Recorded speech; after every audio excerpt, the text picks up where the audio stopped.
Madame, Monsieur, bonsoir. 20e édition de Destination Etoudi, 4e poste électoral. Joshua aussi sollicite l'annulation totale de l'élection présidentielle du 7 octobre dernier. Le candidat du SDF invoque la violation de certaines dispositions de la Constitution et du Code électoral. Maurice Kamto demande l'annulation partielle des opérations électorales dans les bureaux de vote de 7 régions, à savoir le nord-ouest, le sud-ouest, la Damawa, le nord, l'extrême nord, l'est et le sud. Le candidat du mouvement pour la renaissance du Cameroun relève la violation de certaines dispositions du code électoral ainsi que le non-respect du retrait du candidat. Akere Mouna. On parlera donc du contentieux électoral qui est désormais entre les mains de la Cour constitutionnelle. Clément Atangana et son équipe vont s'y pencher jusqu'au 22 octobre prochain. On sait pourquoi. Conférence également, on va parler ce soir de Maître Yondo Black et son soutien au MRC dans le cadre d'une conférence de presse un peu tumultueuse qu'il a donnée cet après-midi ici à Douala. On aura derrière Albert Zongan, mais tout à l'heure, dans quelques minutes seulement au téléphone, le bâtonnier Yondo Black. Peter Sossé, bonsoir. Good evening, Peter. Good evening, ladies and gentlemen. Thanks for joining us on this edition of Destination Etoudi. Our big story of the night is, of course, petitions that have been received by the Constitutional Council.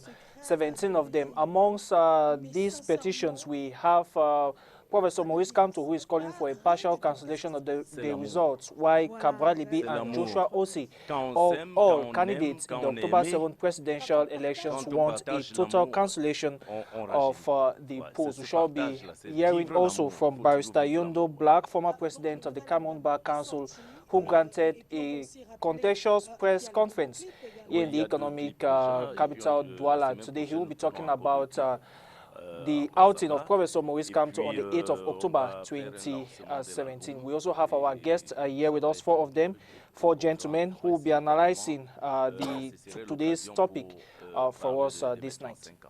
Maître Tegem, bonsoir. En tout cas, on va dire bravo et surtout bon vent. La reine Douala, c'est quoi l'actualité? Ça va? Vous êtes serein? Bien. Mon actualité, c'est tout un mystère. Ça tourne autour de cet album où M. Toto Guillaume, avec pas mal de Sam Bébé et Cambi Brillant, m'ont Je suis, comme vous le disiez tantôt, totalement serein. Pour faire nous attendons dans la sérénité cachée dans nous notons, qui me consume, cette flamme d'amour que j'ai mis dans cet album de 12 titres, dans l'édification qui sera une révélation parce que là-dedans vous avez tout. Démocratie. Nous notons également, pour nous féliciter, que cette campagne a été une grande et une belle campagne qui a permis aux Camerounais de s'exprimer, la majorité d'entre eux, aux candidats également, de se déployer. Bref, tout est beau dans le meilleur des mondes. Voilà. D'abord, Bruno Lambo, bonsoir. Lambo, bonsoir. Bonsoir, Peter. Bonsoir au Cameroun. Vous êtes là pour le compte du PURS. Effectivement, ceux qui sont partis, qui ça va? Il a fait une conférence de presse, il a donné une conférence de presse. Aujourd'hui même à Yaoundé, au siège à Yaoundé, à l'île de Sono. Oui, effectivement, parce que nous avons déjà fait une première sortie, c'était avant-hier mardi. Et nous nous rendons compte qu'il y a toujours certains éléments, voilà, les incompris qu'il fallait justement évacuer pour être justement dans les bonnes propices, n'est-ce pas, voilà, pour que la population soit édifiée. Salmon Béa, bonsoir. Bonsoir, monsieur le député. Bonsoir, très cher panéliste. Avec le mouvement NAN de la plateforme, vous êtes un soutien à Maurice Kamto. Exactement, nous avons coalisé, comme vous le savez, à la veille de l'élection et je suis ici pour essayer de décrypter l'information au nom de toute la coalition et au nom du peuple camerounais qui est souverain et qui attend le dénouement de cette élection qui a eu lieu le 7 octobre. Hilaire Zipan qui nous fait la grande amitié d'être encore présent ce soir. Merci Hilaire, vous êtes du mouvement progressiste. C'est exact. Merci à nouveau d'être avec nous. C'est un plaisir d'être là, surtout à un moment très fort de notre histoire. Et vous observez tout cela du coin de l'œil? Non, j'essaye de faire le rapprochement avec ce qui s'est passé précédemment. Parce qu'en politique, c'est la répétition de l'histoire. Sans sourire au coin? Non, pas avec sans sourire au coin, en tenant compte de la réalité telle qu'elle est, avec les acteurs nouveaux. Alors, on va tout faire pour avoir le bâtonnier Yondo Black d'un moment à l'autre. Il est en ligne. Bonsoir, monsieur le bâtonnier. Oui, bonjour. Vous êtes en direct de STV. Alors, vous avez donné une conférence de presse aujourd'hui. première fois. J'ai failli dire un peu tumultueuse, hein. Au-delà de quelques ans que je sais. Monsieur le bâtonnier, vous allez peut-être éteindre d'abord votre... Je ne sais pas à qui je parle. Je parle à la fois avec... Vous allez peut-être baisser le volume de votre téléviseur, son nom en bas de, s'il vous plaît. de quelque part.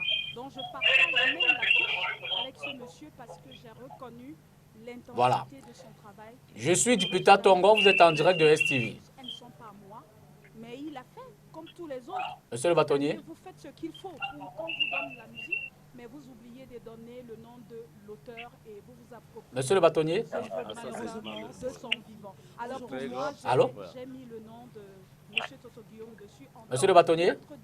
Ouais, en parlant de... Alors j'observe que vous êtes toujours en ligne. Alors, peut-on faire le briefing de votre conférence de presse d'aujourd'hui? C'est pas parce qu'on avait le choix. Hein. C'est-à-dire, je peux dire aujourd'hui, si quelqu'un peut écrire pour moi, j'accepterai volontiers et je donnerai des crédits à partir du moment où j'aime le travail. Donc, c'est une bonne chose de collaborer, chercher des compositeurs, des musiciens, Monsieur le bâtonnier, et des chanteurs. vous m'entendez mieux? Entre parenthèses, c'est pour vous dire l'humilité de mon être. J'écris, hein. Oui. J'écris Allô? quand je parle. Voilà. Peut-on dire en quelques mots le contenu de votre conférence de presse d'aujourd'hui? L'humilité a voulu qu'en musique, Je vous entends bien. César ce qui a César, je n'écris pas la musique. Il ne faut pas que je vienne devant les Camerounais m'asseoir et dire je suis auteur-compositeur. Est-ce que M. Toto Guillaume a donné quelques PQ? Tout simplement pour essayer d'expliquer à nos compatriotes, surtout à vous, la presse, pour que vous puissiez le diffuser, quel est le rôle de l'élection dans un pays. Nous disons la même chose. Je dis en Afrique. Alors, vous n'avez pas été un peu déstabilisé par la présence des forces de l'ordre à ce rendez-vous-là? Je conseille toujours, surtout à beaucoup de chanteurs, de prendre des œuvres, des auteurs-compositeurs, de partager avec les autres. Il n'y a aucun mal à cela. Ouais, il n'y a aucun mal à Mais je vois comment va faire cette émission parce qu'on s'entend très mal. Je vous invite à l'écouter, à le regarder.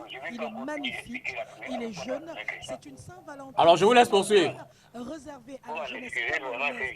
Aujourd'hui, nous sommes le 14 février 2018. Je vous entends parfaitement et je vous laisse poursuivre. De Vimto.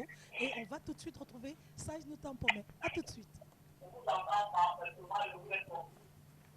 Je dirais que l'élection présidentielle est le moment où chaque citoyen a le droit de juger enfin celui qui a eu l'honneur de présider ou décider du pays. Pour que cela soit démocratique, il faut que chaque citoyen ait son expression libre et que les règles de jeu soient parfaitement respectées. Dans le cas de l'espèce, on a comme le sentiment que le pouvoir en place ne veut pas que le peuple camerounais le juge par rapport aux 35 années de gestion du pays dans des conditions qui ne sont pas tenues honorables. Ils veulent faire ce qu'on peut appeler un passage forcé pour conserver le pouvoir et le conserver à n'importe quel prix. C'est cette manière de faire qui fait qu'il y ait de l'effervescence à un moment donné, parce que de ras-le-bol pousse finalement le citoyen dans la rue. Notre démarche d'aujourd'hui, le point de presse que nous voulions aujourd'hui, était tout simplement pour amener le pouvoir à comprendre que Kamto, le président Kamto, le professeur Kamto, n'est pas l'homme de la rue. On a essayé de le descendre le plus bas que terre. À la limite, même, on a voulu faire croire qu'il n'a même pas de diplôme. Parce que n'importe quelle espèce de bélu a parlé de lui comme si on parlait d'un cantonnier. Ce n'est pas normal. Un pays qui se respecte doit faire respecter ses enfants, surtout quand ils sont les plus représentatifs. C'est un professeur d'université qui s'est porté candidat pour affronter le président sortant. Les règles de jeu devaient se faire de la manière la plus élégante et courtoise, en tout cas de manière citoyenne et démocratique. Ça n'a pas été le cas.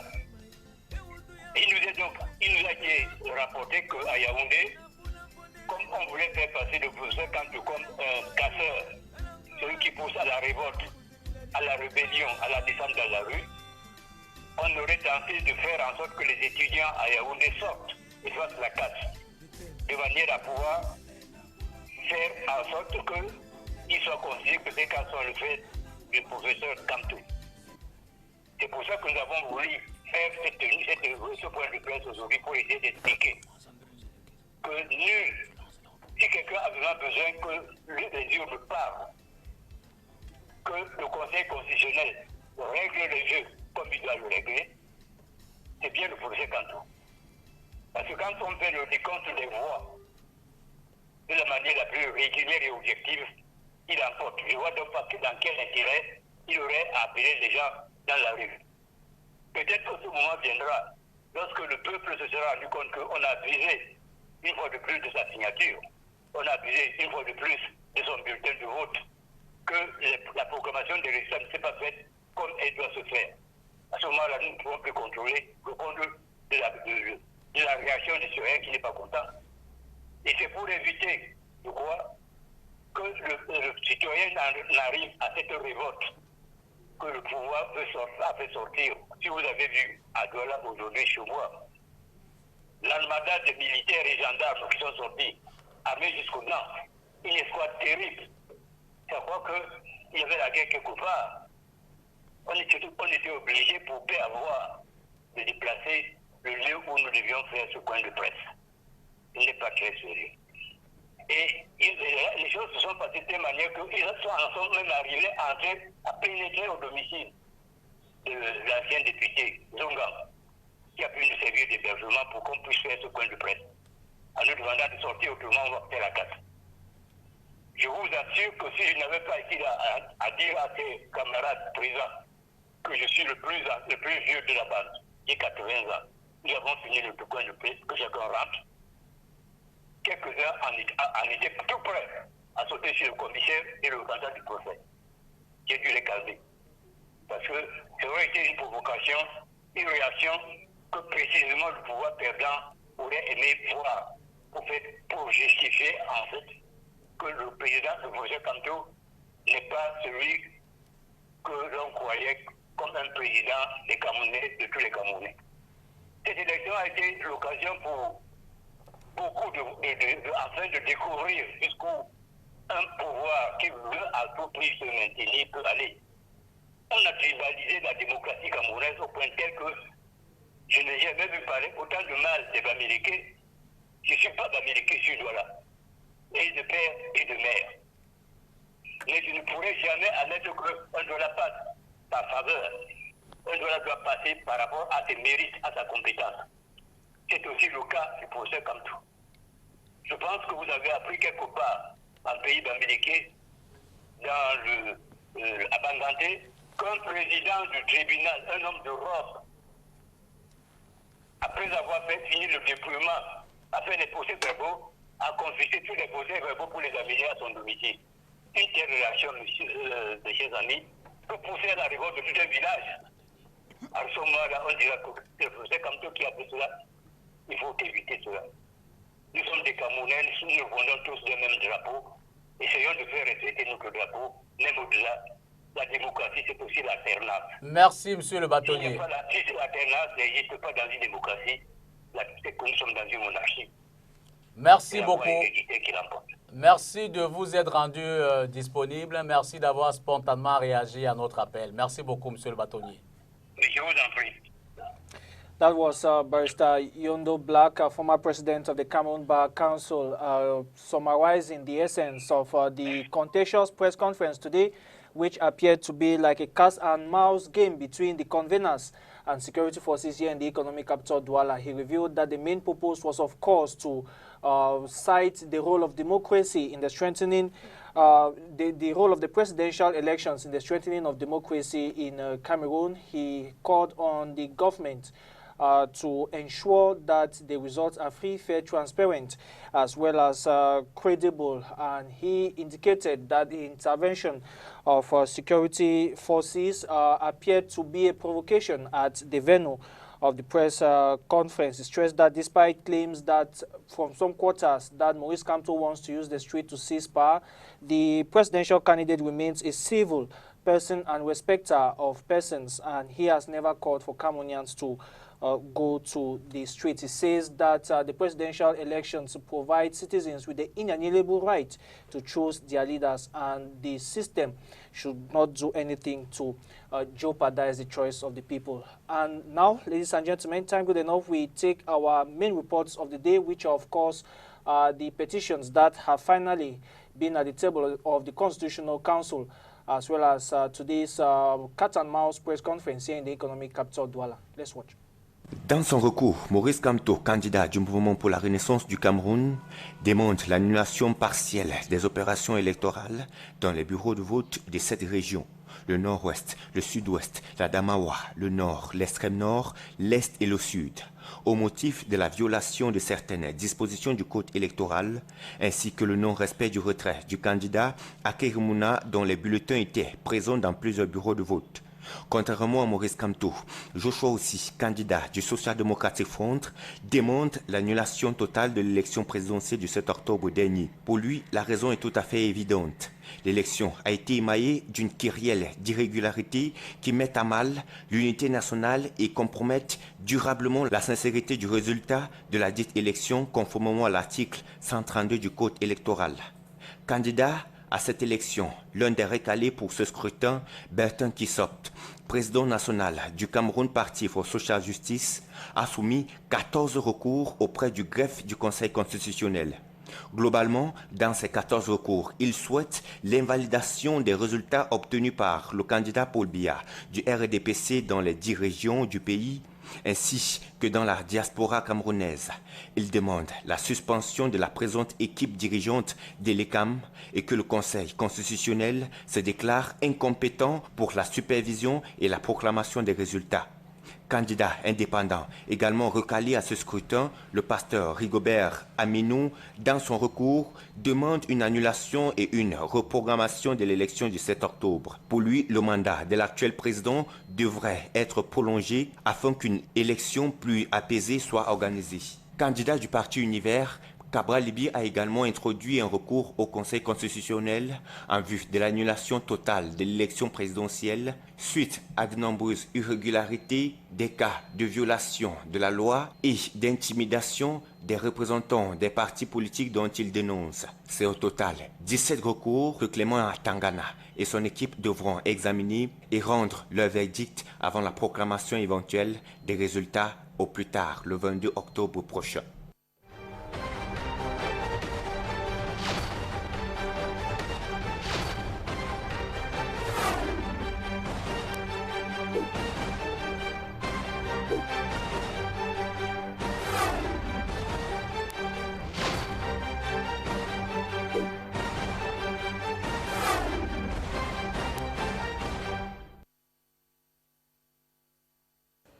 Simple hasard ou coup de chance, alors que Albert Nzongan, conseiller stratégique du candidat Maurice Kamto, prononçait les mots de fin du point de presse, l'assistance a vécu l'arrivée des forces de maintien de l'ordre. Après présentation, ils ont dit être envoyés par le préfet du département du Vouri au fait de la tenue d'une rencontre jugée illégale parce que pas déclarée chez le sieur Nzongan. La réaction des militants ne s'est pas fait attendre. Face à la présence des forces de maintien de l'ordre et de défense, au carrefour non loin du domicile de l'avocat, l'échange a été délocalisé, d'abord pour le siège du MRC à Dedo, pour finalement se faire chez Albert Nzongan. Au menu de l'adresse, le mot de l'ancien bâtonnier et celui d'Albert Nzongan. Ceux-ci ont appelé les hommes et femmes de médias à être des relais, car selon eux, le candidat du MRC a gagné dans les urnes et n'a jamais demandé aux Camerounais de faire quoi que ce soit qui puisse troubler l'ordre public. Au contraire, ils œuvrent pour la préservation de la paix, l'unité et la concorde. Le président du MRC, qui attend les résultats tels que sortis des urnes, invite le gouvernement à plus de sérénité pour que le pays sorte grandi. Il appelle donc les institutions à dire la vérité. Maurice Kamto, appelé ici messager du peuple, se pliera aux volontés de ce peuple-là s'il acceptait le verdict de ces institutions, même s'il s'agissait d'un mensonge. Le point de presse de ce 11 octobre avait pour objectif éclairer l'opinion après la sortie du professeur Maurice Kamto le 8 octobre dernier.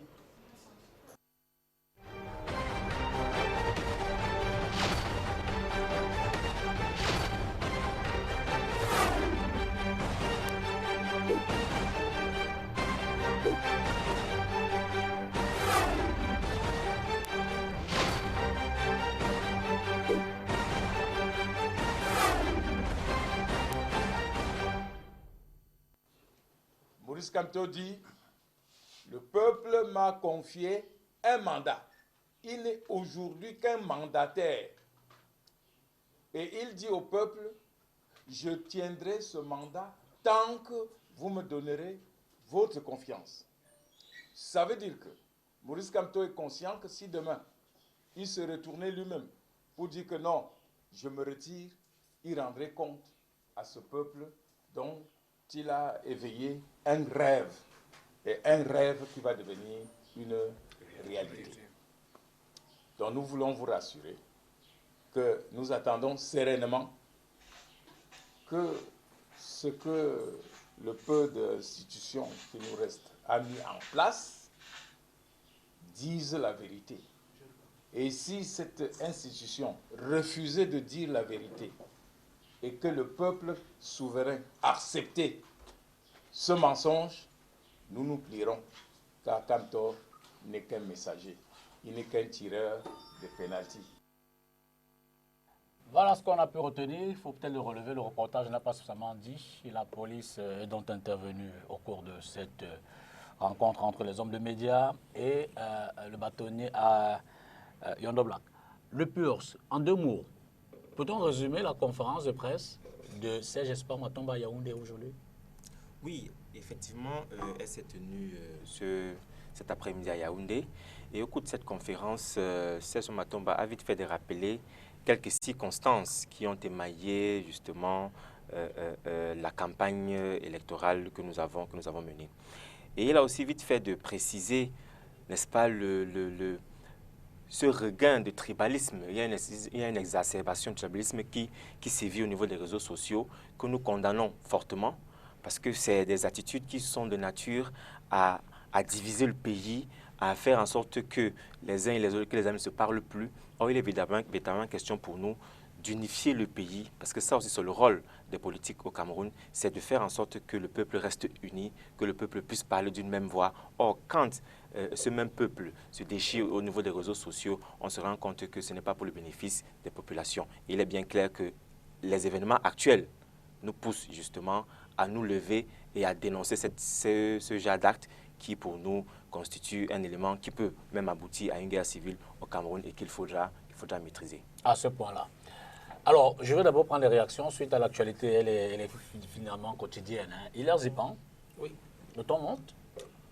Non, je pense que c'est l'escalade verbale qui s'installe et ça c'est regrettable. Je l'ai dit ici lundi dernier, le professeur Maurice Kamto a tenté un coup de poker politique. C'était la voie la plus autorisée pour qu'on n'en ajoute plus encore du buzz. Tout maintenant vise soit à vouloir défendre une opposition qui était suffisamment claire dans son expression. Et je l'ai rappelé hier, que tout devait s'esponter aujourd'hui si, hier minuit, le professeur Maurice Kamto avait introduit une requête.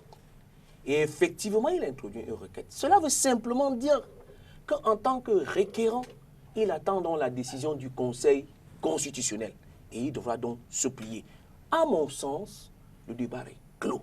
On attend qu'on va assister au débat du Conseil constitutionnel qui sera public. Ensuite, il y aura donc un verdict du Conseil constitutionnel. Et en tant qu'un homme de droit, il devrait se plier parce qu'il n'y a pas d'autre. Et je pense que tout à l'heure, M. Zonga a un peu dit ça. Il dit, même si le résultat serait un peu du mensonge, il revient au peuple camerounais soit de l'accepter, soit de le refuter. Non, c'est des interprétations ingénieuses qui démontrent qu'il ne sera pas tout à fait d'accord. Le professeur Maurice Kamto dit, j'ai tiré le penalty, je l'ai marqué, il attend que l'arbitre valide le match. C'est tout. All right. Yeah, Salomon, your candidate Maurice Kamto is calling for partial cancellation of the results. What motivation behind that? Au fait, quand Maurice Kamto fait sa sortie, le professeur Maurice Kamto, candidat à l'élection présidentielle, il fait cette sortie compte tenu des événements politiques qui se sont déroulés dans notre pays, notamment les précédentes élections de 92, de 2004 et de 2011. Personne au Cameroun n'est étranger de ce que le pouvoir en place n'a jamais fait franc jeu quand il s'agit de donner les résultats aux élections. Moi, j'étais tout petit en 92 et ce que j'ai appris de cette élection, c'est que le SDF avait gagné et la victoire avait été volée. Qu'est-ce qui s'était passé pour que le SDF gagne dans les urnes et que la victoire soit volée au regard de tout le monde sans que quelque chose ne soit fait? Compte tenu de ça, le professeur Maurice Kamto, constatant bien sûr la façon que le système fonctionne, a fait ce que les Américains appelaient en 2001 la légitime défense préventive pour essayer de mettre tout le monde en état d'alerte, notamment le pouvoir en place qui a inféodé de façon statistique toutes les structures de la société. Et quand je le dis, je prends à dessein la structure d'élé quand même, qui n'est pas faite par des anges tombés du ciel. Nous connaissons tous ceux qui militent. Ce sont soit les anciens sous-préfets, soit les anciens chefs de service public, soit les anciens gouverneurs, soit les anciens militants du parti RDPC acquis à la cause. Et vous tous, vous connaissez qui est le directeur de l'ECAM. Vous connaissez le rôle qu'il a joué à un certain moment donné dans le RDPC. Donc je pense que le professeur Maurice Kamto était dans son droit légitime de prendre position. Et d'ailleurs, il n'a pas dit quelque chose qui n'existe pas au regard de la loi. Nous tous, nous connaissons la posture, les dispositions de l'article 113, qui dit clairement que le dépouillement à l'issue du vote se fait de manière publique et les résultats sont rendus publics devant le public. Si on ne prend que ce paragraphe-là, ça voudrait dire qu'à l'issue du vote, dans chaque bureau de vote, le résultat est connu et rendu public. Donc on ne saurait donc taxer M. Kamto de faire une déclaration où il se positionne comme le gagnant d'une élection parce qu'il ne répète que ce que la loi demande de faire. Et les gens nous posent la question de savoir comment pouvez-vous savoir que vous avez gagné les élections alors que vous n'avez pas de représentants partout. Moi, je suis sur ce plateau parce que, à la base, je suis le responsable communication du mouvement NAO dans la région du littoral. Compte tenu du fait que le MRC et le parti FPD qui est assis sur le mouvement NAO ont coalisé, je suis obligé d'adopter cette posture. Si je fais un feedback, je me rendrai compte que le parti FPD et le mouvement NAO sont assis sur une cuillère de partis politiques, notamment l'UPC, l'AFP, le Manidem, qui sont les partis politiques acquis à la cause républicaine. Et nous ne pouvons pas aller au-delà. Et même s'il faudrait le faire, de nombreux concitoyens, de nombreux Camerounais acquis à la cause du changement, qui se sont positionnés comme étant des bénévoles à faire ce travail public qui est celui de la sincérité, de la régularité, de la transparence de l'élection. On fait ce travail de compte rendu et c'est ce que le professeur Maurice Kamto a rendu public. Thank you very much. Barrister, we find a series of petitions, one of them calling for the invalidation of the results of your candidate, President Paul Biya, in all 10 regions of the country.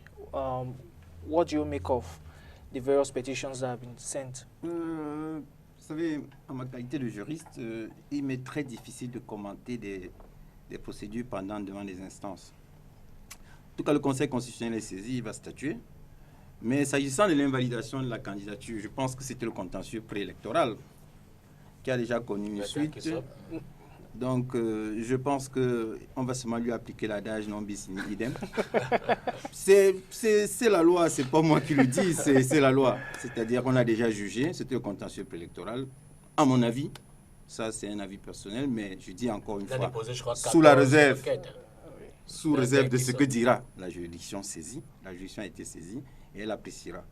Il est de mon devoir, moi, de demander aux gens de respecter les lois, de respecter les institutions établies, parce que nous serons un grand pays si nous respectons nos institutions. Je voudrais également indiquer que le professeur Maurice Kamto, qui a fait sa première sortie, pour moi, c'est un grand professeur, un agrégé de droit public et sciences politiques. Il est dans le monde, comme on dit, le monde terrestre du savoir. Ses erreurs sont des opinions. Il a émis une opinion, ça fait, tout le monde a le droit d'opiner par rapport à son opinion, c'est-à-dire donner un avis. Maintenant, s'agissant des élections, attendons ce que nos institutions diront, attendons le résultat qui sera donné par le Conseil constitutionnel, attendons ce que dira la Commission nationale actuellement réunie à Yaoundé, qui transmettra conformément au code électoral les fruits de ses travaux au Conseil constitutionnel et celui-ci rendra public les résultats. Pour le reste, pour moi, c'est des commentaires et il ne sert à rien de commenter les commentaires. Bruno, est-ce que cet accroissement, ce nombre de finalement incontrôlé ou alors qui commence à devenir, je vais me redire, innombrable ou incontable, si le mot peut être accepté, des conférences de presse, n'est pas l'expression d'une certaine fébrilité qui s'installe dans un camp? Ou alors vous y voyez la volonté d'interpeller, d'alerter, de faire de la prévention dans un processus qui, pour vous, pourrait être biaisé plus tard? Ce qu'il faut déjà dire, c'est que les conférences de presse ont un objectif bien précis. Ça, c'est clair. Justement, il faut informer la population sur ce qui se passe du point de vue des acteurs politiques. Ça, c'est très important à signaler. Et de ce point de vue-là, il est donc question de mettre à la disposition de ces populations-là toute information susceptible soit de les conforter dans leur position, soit de leur remettre en question, parce qu'il est aussi question de ça. La conférence de presse ne signifie pas que quelque chose n'a pas marché, tout au contraire, ça signifie bel évidemment que des choses sont en train d'être faites. Et c'est donc pour la raison pour laquelle il est important de continuer à faire ces conférences de presse pour garder justement le peuple informé et pouvoir dire et exprimer ce que nous pensons. Nous sommes en démocratie, il est vraiment question pour nous de laisser la latitude à tout un chacun de pouvoir s'exprimer. Certains le font et malheureusement, ça attire des foudres par rapport à ce qu'ils ont dit. Mais ce qu'il faut préciser là-dedans, c'est quelle est la stratégie ou bien qu'est-ce qui explique le fait de multiplier ces conférences de presse. Parce que derrière, il y a forcément un message, il y a forcément une stratégie qui est élaborée et un objectif qu'il faut atteindre par rapport aux populations et par rapport justement à un certain nombre de faits relatifs à l'élection présidentielle. Si nous prenons le cas de la sortie du professeur Kamto, par exemple, où il dit qu'il a été mandaté par le peuple pour tirer son penalty et le penalty a été marqué. Plusieurs interprétations peuvent en sortir, parmi lesquelles l'appel au soulèvement, parmi lesquelles le fait qu'il n'avait pas le droit justement de se prononcer par rapport à cette question. Mais au-delà de ça, il faut se dire également que ce qui n'est pas interdit est permis par la loi. Ça, il faut le préciser. Ce qui n'est pas interdit est permis.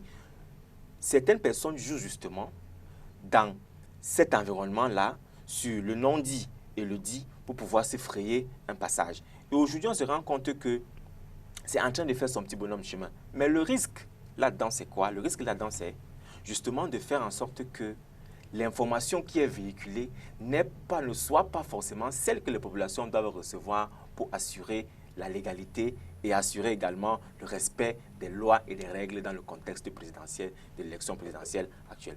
Donc pour moi, les conférences ont leur place.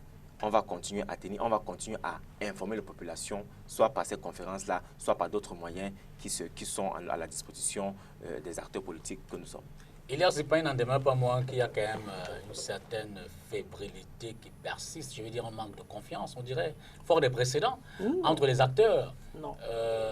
L'opposition ne semble pas faire confiance totalement à l'organisateur qui, derrière, est soupçonné de soutenir le parti au pouvoir. Lui-même joue un rôle d'attentisme qui dit, bon, écoutez, il y a même quelqu'un qui demande la suspension des élections. Voilà, au passage, on rappelle que c'est le président de la République candidat qui nomme tout le dispositif. Oui, il y a une double volet dans la compréhension. Nous sommes sortis des élections dimanche.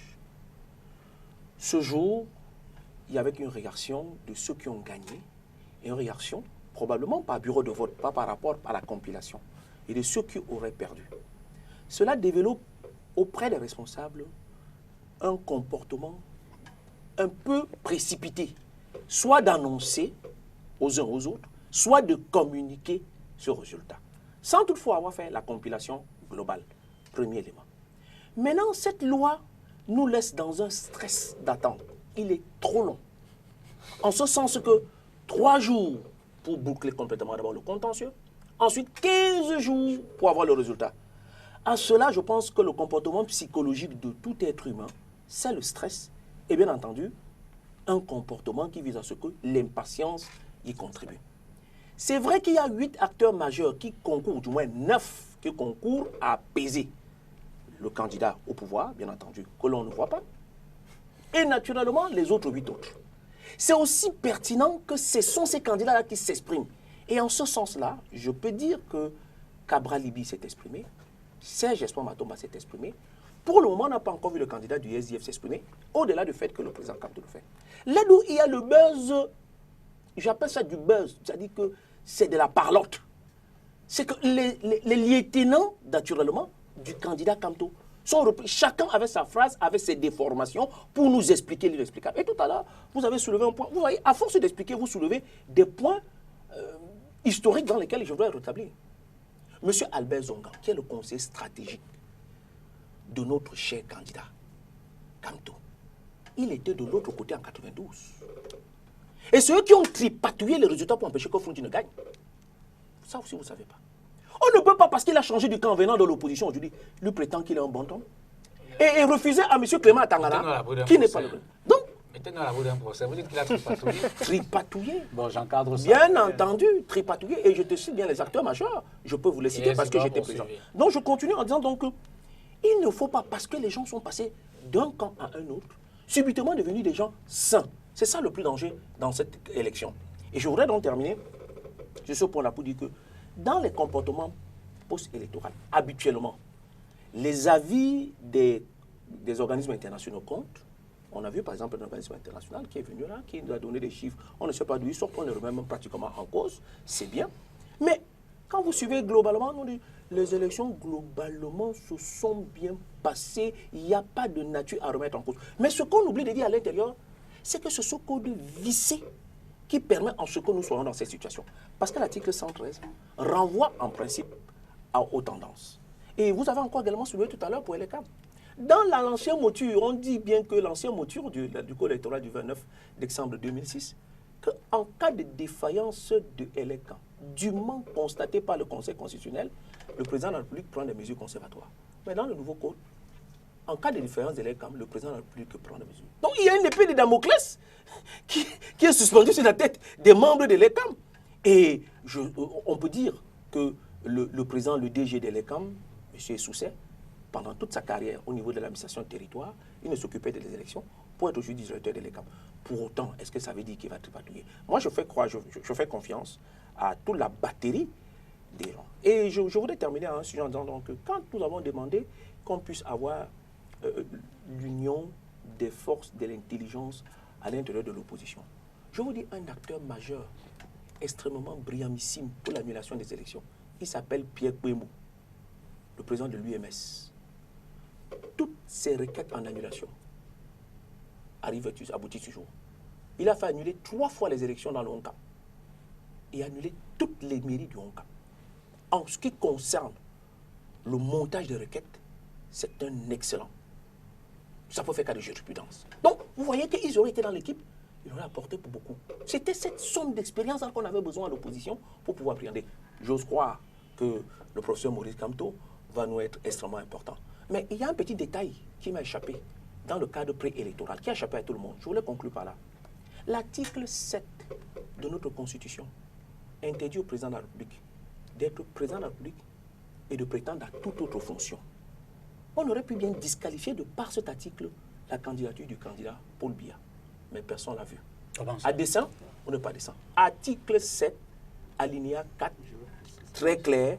Le président de la République ne peut prétendre à aucune autre fonction élective. Il est président de la République et président national du RDPC. Ah, d'accord. Ok, Salomon. Voilà. Vraiment, j'ai entendu avec brio ce qu'on venait de dire, mais je ne pourrais pas continuer sans m'arrêter, n'est-ce pas, à quelque niveau que ce soit. C'est quand vous dites, par exemple, que M. Albert Zongang avait tripatouillé. Moi, je n'étais pas en 92, je vous accorde peut-être ce crédit. J'étais là, j'étais présent. Mais ce que je vais vous dire sans risque ça vous engage. Ce que je vais vous dire sans risque de me tromper, c'est que le comportement humain n'est pas un comportement atavique. Alors, c'est que si c'est réellement atavique, c'est que la conscience n'a aucune place chez un être humain. Tout à fait d'accord. En réalité, l'homme peut être mauvais aujourd'hui et être bon demain. C'est pour ça que je crois, pour avoir côtoyé Albert Zongan aussi, je crois que s'il était comme ça hier, aujourd'hui, il a changé. Exact. Parce que son comportement aujourd'hui est carrément aux antipodes de ce que vous dites là. Donc, j'accorde à Albert Zongan le crédit de ce qu'il soit aujourd'hui un homme politique crédible, capable de peser sur cette élection et d'apporter à la coalition ce que le peuple camerounais a besoin.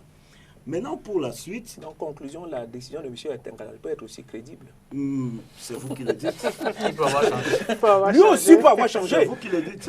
Comment vous pouvez concéder ça à M. Tongala, vous ne concédez pas ça à M. Clément Tangana? Non, je ne connais pas M. Clément Tangana, donc je ne peux pas le dire. Merci. Je connais M. Albert Zonga. Ok. Je connais sur ce point-là, je m'arrête. Je suis d'accord avec vous. D'accord avec vous.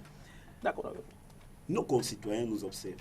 Nos concitoyens nous regardent. Exact. Nous sommes des héritiers. Nous avons le devoir légitime de dire la vérité. J'ai écouté dans la télévision d'État, la CRTV, le ministre de la Communication. Moi, je suis légaliste, je crois aux institutions.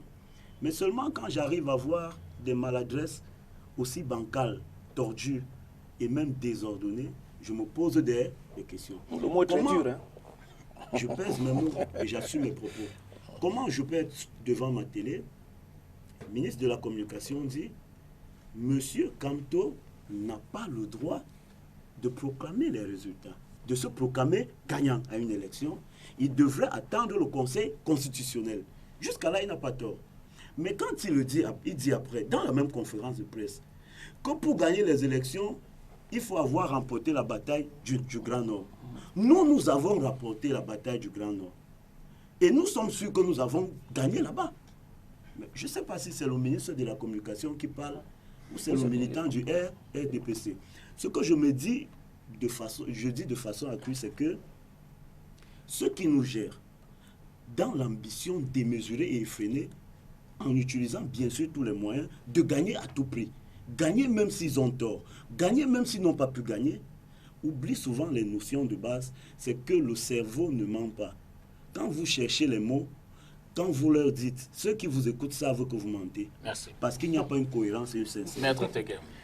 Vous savez, je suis très heureux que M. Hilaire Zipan, qui est de l'opposition, fasse des propositions. Moi, je regrette souvent l'opposition, croit qu'il faut absolument exacerber les antagonismes, les divisions, les corporatismes et autres. L'opposition, c'est aussi une force de proposition. Tout à l'heure, il a parlé des insuffisances du code électoral. Nous n'avons jamais prétendu qu'une loi soit meilleure. Chaque œuvre humaine, une loi est une œuvre humaine qui est perfectible. Et au fur et à mesure où nous organisons les élections dans notre pays, nous améliorons les lois. Nous tous, c'est une œuvre collective, c'est une œuvre des Camerounais. Nous sommes pour le moment majorité à l'Assemblée. Il se pourrait qu'un jour ce soit le parti de M. Hilaire Zipan, que nous serons dans l'opposition. Il faudra toujours faire les lois. Et nous aussi, de notre côté, on fera des propositions et des critiques. C'est vrai, le code électoral a des insuffisances. C'est vrai, le code électoral peut être amélioré. C'est vrai, au fur et à mesure où on passe aux élections, on constate ces défaillances, on essaye de les corriger et l'Assemblée nationale, élue en temps utile, procédera certainement à certaines corrections. Même le directeur général de l'ECAM a noté quelques insuffisances dans le code électoral. Il a dit, bon voilà, mon personnel, il a fait des observations. Il a dit, la prochaine fois, moi je pense qu'il faut, parce que dans un journal paru ce jour, il a dit, non, la prochaine fois, je pense qu'il faudra corriger tel point, tel point, tel point. Donc lui aussi, il a fait des observations. Par ailleurs, j'ai noté tout à l'heure, on disait, le président de la République nomme des gens à l'ECAM. Moi, je voulais dire une chose, c'est pas une usurpation. Le président de la République, il faut savoir que dans un pays, à la loi suprême, c'est la Constitution, il nomme aux emplois civils et militaires. C'est le président de la République. Même si on ne l'aime pas, il est président de la République. Relativement maintenant aux élections, moi je ne vais pas revenir sur le contentieux préélectoral, parce que M. Hilaire Zipan a parlé tout à l'heure de « il ne peut pas être candidat ». Le contentieux préélectoral a été vidé, on n'en est plus là. On est passé déjà à autre chose. Maintenant, on est au contentieux post-électoral. S'agissant du monsieur qui parlait tout à l'heure du ministre Issa Chiroma Bakari. Monsieur Salmon Béas. Monsieur Salmon Béas du mouvement NAN. Qui parlait du ministre Issa Chiroma Bakari. Monsieur Salmon Béas, vous ne pouvez pas en même temps dire que ce qu'il fait n'est pas bien et reproduire ce que vous critiquez. J'ai noté une chose, et ça m'ennuie, c'est que de votre côté, ça vous gêne qu'on parle de vous, alors que vous parlez beaucoup d'autres et ils ne disent jamais rien. Vous avez dit tout à l'heure que le candidat qu'on ne voit pas, justement, il sait vous répondre. C'est pourquoi nous sommes avec lui, parce que c'est un monsieur qui agit avec pondération, avec modération, monsieur le président de la République. Il est encore président de la République. Que ce soit sur le fondement constitutionnel, que ce soit sur le fondement du code électoral, c'est encore lui le président de la République, jusqu'à ce que le nouveau président prête serment. Et nous espérons que dans les prochains jours, le scrutin du 7 octobre dernier révélera en réalité le vainqueur. Le résultat des élections, ce n'est pas nous qui le donnons sur les chaînes de télévision, non. Il y a des institutions. Nous devons former les Camerounais au respect des institutions. Nous devons faire confiance en nos institutions et croire en la réalité et à la justesse de nos institutions. Sans lesquelles, mais comment moi, vous je pense regardez ce qui se passe en face là, conférence de presse, explication de... C'est un signe de vitalité la démocratie camerounaise. C'est un signe de vitalité la démocratie camerounaise. C'est ce que nous avons passé le temps à vouloir laisser aux Camerounais. C'est un vieux rêve de 1990. Tout à l'heure, on a dit que le président Albert Zonga était avec nous en 92. On a même prétendu qu'il aurait truqué les élections. Moi, je ne suis pas responsable de telles affirmations. C'est vrai, il était avec nous. Oui. Puisque en 92, il avait même expliqué tout ce que les autres candidats d'en face étaient, en disant que M. Froundi n'avait aucun programme. Ce qui était vrai. Est-ce qu'il aurait pu gérer Bakassi? Ce monsieur, est-ce qu'il aurait pu gérer Bakassi? Est-ce qu'il aurait pu gérer Boko Haram? Oui, mais non, je pense que... Oui, mais je voudrais apporter... malheureusement, c'est le maître qui a ouvert ce pan de voile-là. Je dis bien maître, la première mouture de la loi qui organisait le fonctionnement de l'ECAM en 2006 était une mouture plus avancée que celle de la mouture. Mais quel est l'intérêt de remettre ça sur la table maintenant? Non, je remets pourquoi? Parce qu'il a soulevé le problème. Il a dit que la loi était en avance. Non, elle est en reculade. Il faudra bien que ça soit clair. Les gens retiennent que non, la mouture de 2012 a reculé. Celle de 2006 donnait la latitude à l'ECAM de donner les tendances. Et si on avait donné les tendances au fur et à mesure qu'on faisait la compilation, nous n'en serons pas là. Parce que quoi? C'est le Conseil constitutionnel qui proclame les résultats. Donner les tendances ne veut pas dire qu'on a proclamé les résultats. Et c'est ça le d'accord. Et c'est ça le débat d'aujourd'hui. Or, la mouture de 2006 donnait la possibilité à l'ECAM de le faire. Celle de 2012 ne le permet pas. Et c'est pour ça qu'aujourd'hui, justement, nous sommes impliqués dans ce processus. La deuxième chose que je voulais dire, c'est une avancée. Hein. Moi, je veux qu'on travaille en même temps qu'on fasse de la pédagogie, mais qu'on fasse avancer. La deuxième chose qu'il faut dire, c'est que lorsque vous recevez les inscriptions, prenons le cas de ce qui s'est passé. Qu'est-ce qui fait de vous électeurs? C'est l'inscription sur la liste électorale ou c'est le fait de détendre, d'avoir une carte? Il y a des gens qui avaient des cartes ou qui avaient des récépissés, mais qui n'avaient pas les noms sur les listes d'émargement. Donc il y a là aussi également un autre problème. Autre avancée, nous sommes dans la biométrie. Pourquoi avoir accepté que quelqu'un puisse avoir une carte et qu'il ne puisse pas avoir accès au bureau de vote, bien entendu, une semaine ou 2 semaines avant pour savoir à quel moment il va voter? Cela vise beaucoup à diminuer. Vous savez, ils ont scientifique, un peu techniquement, la manière de pouvoir faire cette fraude-là. Et en terminant, dans les zones, par exemple, Douala 3e, on dit qu'on est censé, doit déposer les cartes dans les bureaux de vote. Dans ce coin-là, il n'y avait pas de dépôt de bureau de vote. Donc vous voyez que là, le contentieux va être extrêmement important dans l'application. Bien naturellement, Clément Tangana, est-ce que c'est de nature à ne pas permettre le résultat? On connaît la litanie de la phrase de conclusion. Oui. Par rapport je ne la connais pas. Oui, c'est la litanie. Moi non plus. Oui. Est-ce que c'est de nature à remettre en cause, si je vous enlève même ce score-là, est-ce que c'est de nature? Oui, moi je voudrais faire un parallèle justement sur cette question de proclamation des résultats et de la divulgation des tendances. Parce que l'article 115 et l'article 137, notamment respectivement sur la proclamation des tendances après le dépouillement dans le bureau de vote, et l'article 137 qui lui précise que seul le Conseil constitutionnel proclame les résultats 15 jours après la fin du scrutin. Maintenant, entrons un peu dans cette analyse-là. L'article 115 précise que les résultats peuvent être rendus publics.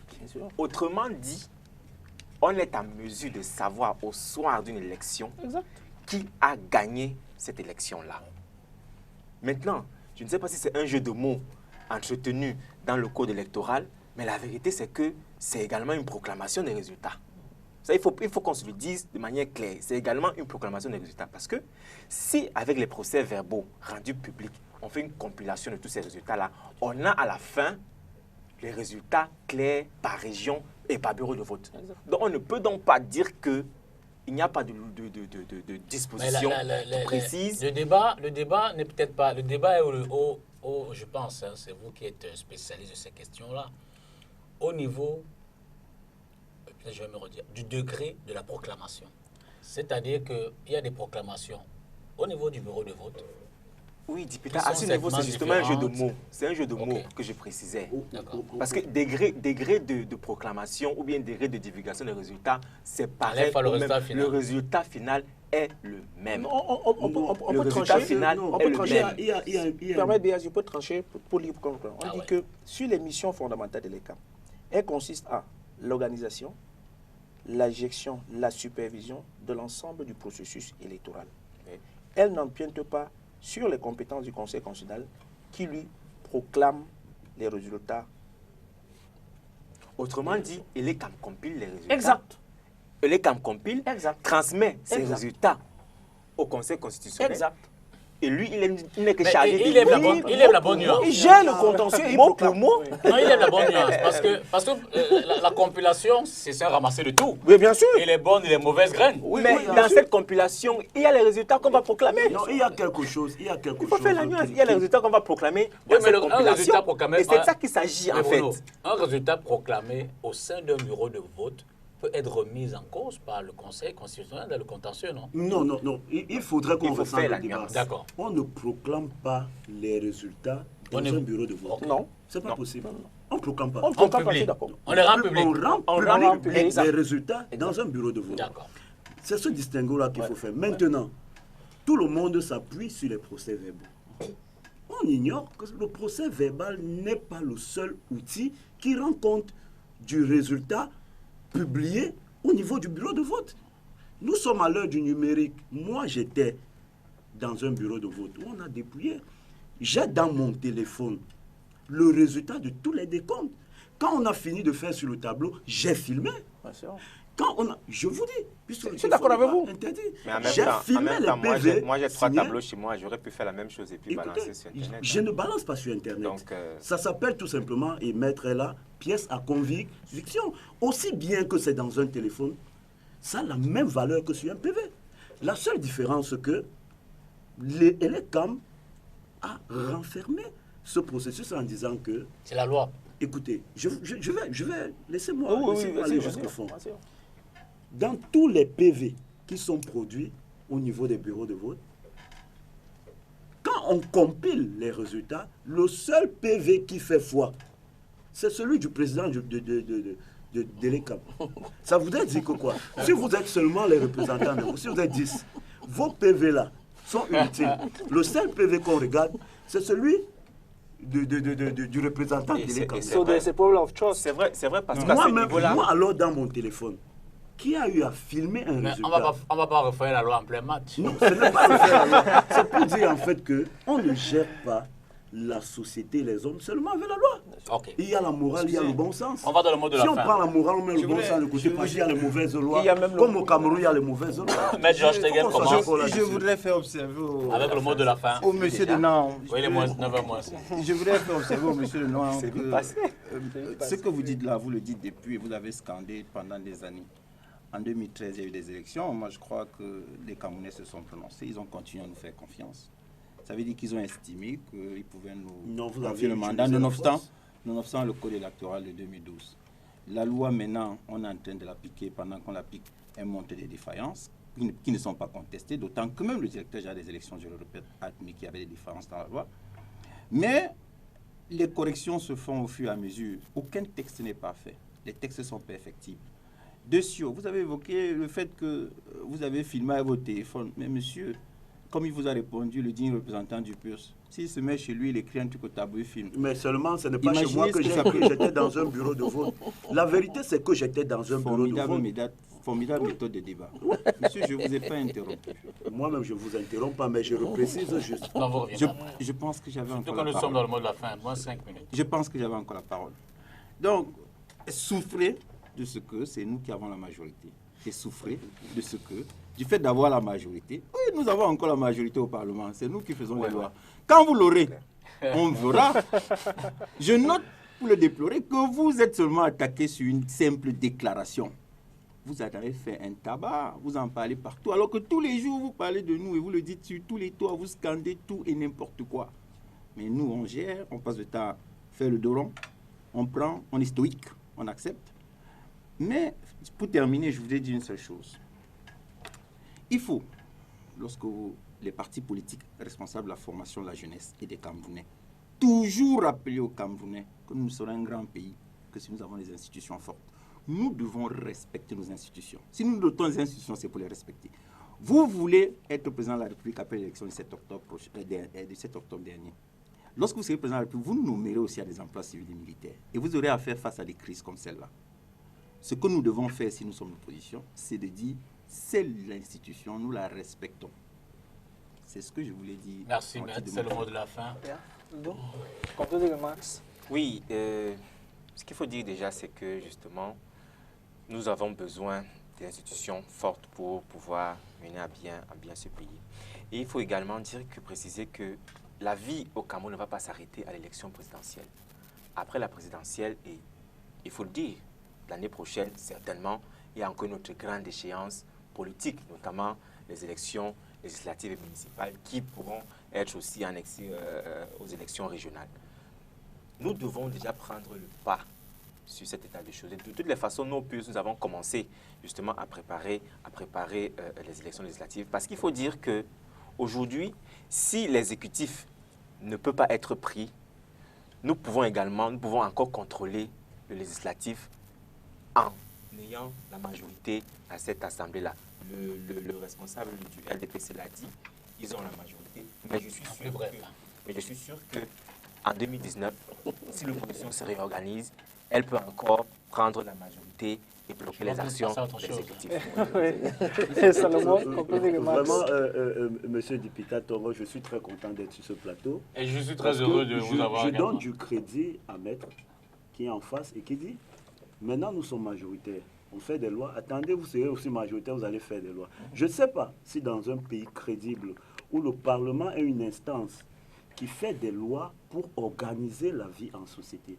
Je ne pense pas que le fait d'être majoritaire va faire en sorte qu'on fasse des mauvaises lois qui, au lieu d'organiser la société, de la soigner, de la protéger, de libérer l'énergie, crée plutôt les chaos, comme ce que nous voyons dans le nord-ouest et le sud-ouest. Vraiment, je suis très désolé. Et le peuple, je prends le peuple en témoin, qui aujourd'hui constate qu'en réalité, on ne voudrait pas que le Cameroun se développe, parce que moi, je suis pour ceux qui pensent que le Cameroun devrait se développer.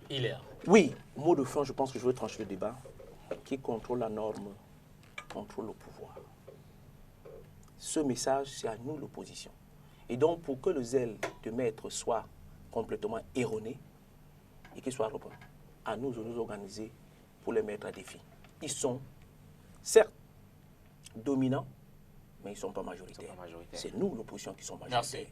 Merci. Voilà le message. Thank you very much, gentlemen, for coming to you, our televiewers. It was a pleasure be with you in this edition of the program. We urge you to be with us same time tomorrow for another edition of the program. From us here and the entire team, it's good night. Good night, Dipita. Bonsoir, demain 20h, Destination Etoudi sera pour la dernière semaine et certainement la dernière édition dans le cadre de cette élection présidentielle. Bonsoir.